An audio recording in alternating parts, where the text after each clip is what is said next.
السلام عليكم متابعينا الكرام على قناة بيع وشراء 24. كي دايرين؟ نتمنى تكونوا بخير ان شاء الله وتكونوا في احسن الاحوال. رجعنا لكم بواحد الهمزه اللي غتعجب لكم بزاف.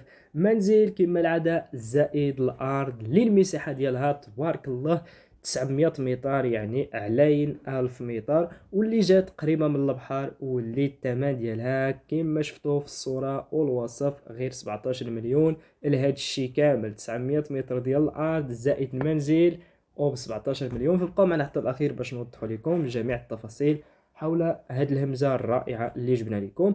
قبل ما ندخلوا في التفاصيل ما تنساوش تهبطوا لتحت، اللي مازال ما اشتركش في القناه يهبط يكليكي على ديك البوطونه باش يشترك معنا، باش كل ما حطينا شي همزات جدادين غادي توصل لكم.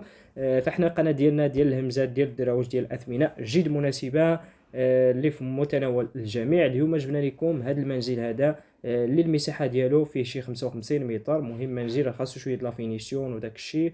وكاين ارض تبارك الله اللي 900 متر، واللي الثمن ديالها المجموع 900 17 مليون. وتبارك الله الا جيتي تشري غير دار غتشريها 17 مليون، كتربح معاها ارض 900 متر. يعني بحال شريتي ارض ربحتي منزل، بحال اللي شريتي منزل ربحتي ارض.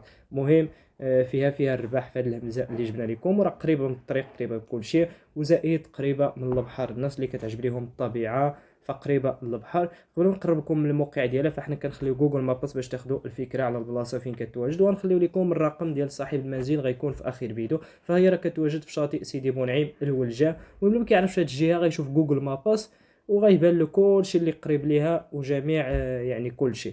ودابا حاليا وصلنا لنهايه. نتلاقاو فيديو اخر ان شاء الله، والسلام عليكم.